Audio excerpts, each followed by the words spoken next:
G'day everyone, and welcome to the final tutorial on how I edit meme videos. I am Mr. Moho. Now, first we did all the prep in tutorial 1, then we started learning the basics of editing images into videos in tutorial 2. Now we're going to bring it all home with this video. So, a surprising number of people have asked me over the last year for advice on how to make video memes, and at some point I've told everyone this can be some seriously tedious shit. The more effort you put in, the more time you put in, the better the final product. I'm often combing over individual frames, trying to work out why something just isn't right, but this is weirdly kind of soothing for me. It's a break away from life where all that really matters is simply editing dumb hats onto people's heads. I often pause during the process and think, wow, this is a ridiculous hobby, but each to their own. So where we left off was Mole Man wearing a Viking hat and falling to the ground. He looks pretty comfortable in it now, so we'll move on to the next shot, which is Homer wearing a cone and having a laugh. With each new image in the timeline, we'll need to click the stopwatches again in the Effect Controls box. And then the same principles apply for editing a cone onto Homer's head. I start with the very first frame and wait until he begins moving his head. Then the frame before his movement, I copy and paste the previous diamonds so that we've locked in the variables up until the moment before the movement. As a quick refresher, the variables we play with are position, orientation, and scale, or size.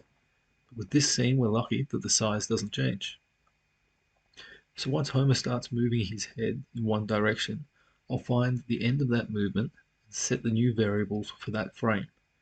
The software will recognize the cone starts at position A, holds that position until Homer is about to move, and then finishes at position B, animating the gaps in between for us. And it always helps for a seamless animation if we roll back through the newly animated frames and see how they look. Update any changes along the way, and we'll eventually be happy that a cone is confidently stuck to his head. Of course, Homer makes quite a few movements in this shot. He's not just falling to the floor like Mole Man, he's laughing and throwing his head back and forth. So I've had to set the points for each head movement back and forth. Excessive head movements are especially common for cartoon shows or movies like The Simpsons. Also those Bitcone puppet airdrop songs. I love animating them, but wow, there's a lot of head movements in those. It seems the extra movements are used to give a sense of real life. So I'm going to set a bunch of points for this next shot. Again, I'll lock in the variables the frame prior to a movement and then set the cone to where I want it for the end of a head movement. This process then continues for basically as long as you have patience for. Often I'll start a video edit and decide not to finish the entire scene that I'd planned. I like to give each video up to 2 hours of my time, but after that I really start to decide how much more effort I'm prepared to put in. These are meme videos after all, designed for a quick chuckle.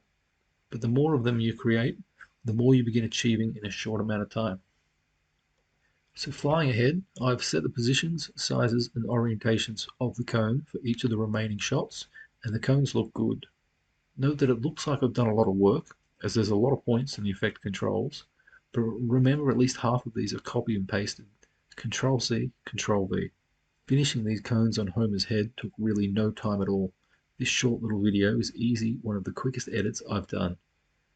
Something worth mentioning is there's a shot of Homer from behind, which I used a complete cone rather than the front-on cone, which has a little piece taken out of it. Little things like this can often make a meme edit look more polished. And I also wanted to cover multiple layers. In some videos we want more than one image edited at the same time, say multiple cones for instance, so just place the images on separate layers in the timeline.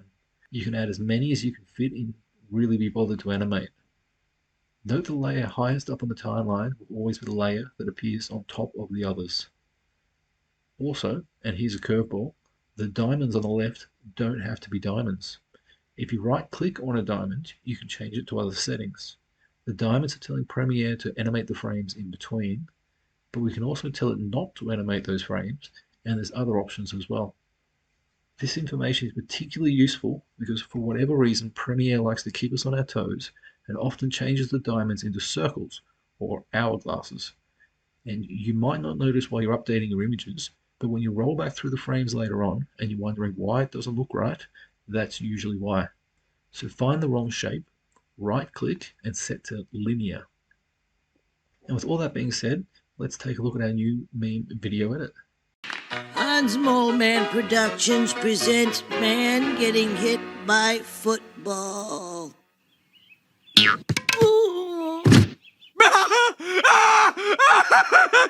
This contest is over. Give that man the $10,000. This isn't America's Funniest Home Videos. But the ball is groin. It works at so many levels. Roll it again. To save the video for a Reddit post, we export it as H264. Also, I usually go for a low or medium bitrate on Reddit posts and a high bitrate for YouTube. Honestly, nobody can really tell the difference, so just export it as a bitrate that produces the file size that you find appropriate. Now, I wanted to also cover how to make a GIF or GIF, and actually it's getting kind of weird that I don't know how to pronounce the acronym without offending half the internet. So, thinking about it, I'll just start calling them GIFs. Firstly, save the file you've got as a video project as its own entity. Then head back to the timeline and crop it down to your favorite few seconds. For this edit, it's probably just Mole Man getting hit in the nuts and then falling over. So we crop it and then we head back to export, but this time we're selecting animated GIF. You'll mostly want to keep an eye on the file size here. Reddit technically has a limit of like 15 megs for a GIF comment, but they don't always load properly at that size, and they can't be downloaded by other users. So I'd recommend about 5 megs or less. And to reduce the file size, we're basically sacrificing frames per second and resolution. Play around with the settings and export a few until you find a GIF that you like. And that's it. We did it. We started with a YouTube video. We took a cone and a Viking hat from OpenSea and then put them all together for a short meme edit. For anyone who has watched all 3 of these tutorials, I really hope at least something was helpful and even has inspired you to make an edit. Please let me know if you do. Thanks to everyone one last time for all the support over the last year. Here's to plenty more memes to come from me and hopefully from you. For any questions, feel free to reach out. I like to think I'm approachable and really am happy to help. Cheers and cone.